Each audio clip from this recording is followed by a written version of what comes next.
Matthieu, chapitre 19. Lorsque Jésus eut achevé ses discours, il quitta la Galilée et alla dans le territoire de la Judée, au-delà du Jourdain. Une grande foule le suivit, et là, il guérit les malades. Les pharisiens l'abordèrent et dirent pour l'éprouver, « Est-il permis à un homme de répudier sa femme pour un motif quelconque ?» Il répondit, « N'avez-vous pas lu que le Créateur, au commencement, fit l'homme et la femme, et qu'il dit, « C'est pourquoi l'homme quittera son père et sa mère et s'attachera à sa femme, et les deux deviendront une seule chair. Ainsi ils ne sont plus deux, mais ils sont une seule chair. Que l'homme donc ne sépare pas ce que Dieu a joint. » Pourquoi donc, lui dirent-ils, Moïse a-t-il prescrit de donner à la femme une lettre de divorce et de la répudier? Il leur répondit, c'est à cause de la dureté de votre cœur que Moïse vous a permis de répudier vos femmes. Au commencement, il n'en était pas ainsi. Mais je vous dis que celui qui répudie sa femme, sauf pour infidélité, et qui en épouse une autre, commet un adultère. Ses disciples lui dirent, si telle est la condition de l'homme à l'égard de la femme, il n'est pas avantageux de se marier. Il leur répondit, tous ne comprennent pas cette parole, mais seulement ceux à qui cela est donné. Car il y a des eunuques qui le sont dès le ventre de leur mère. Il y en a qui le sont devenus par les hommes. Et il y en a qui se sont rendus tels eux-mêmes à cause du royaume des cieux. Que celui qui peut comprendre, comprenne. Alors on lui amena des petits-enfants, afin qu'il leur imposât les mains, et pria pour eux. Mais les disciples les repoussèrent.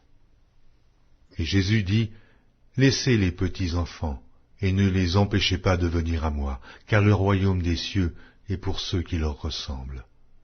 Il leur imposa les mains, et il partit de là. Et voici, un homme s'approcha et dit à Jésus, Maître, que dois-je faire de bon pour avoir la vie éternelle? Il lui répondit, pourquoi m'interroges-tu sur ce qui est bon? Un seul est le bon. Si tu veux entrer dans la vie, observe les commandements. Lesquels, lui dit-il? Et Jésus répondit, tu ne tueras point, tu ne commettras point d'adultère, tu ne déroberas point, tu ne diras point de faux témoignages, honore ton père et ta mère, et tu aimeras ton prochain comme toi-même.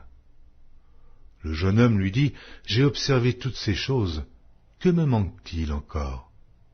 Jésus lui dit, si tu veux être parfait, va, vends ce que tu possèdes, donne-le aux pauvres, et tu auras un trésor dans le ciel. Puis, viens et suis-moi.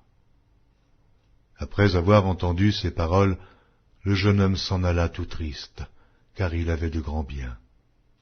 Jésus dit à ses disciples, je vous le dis en vérité, un riche entrera difficilement dans le royaume des cieux.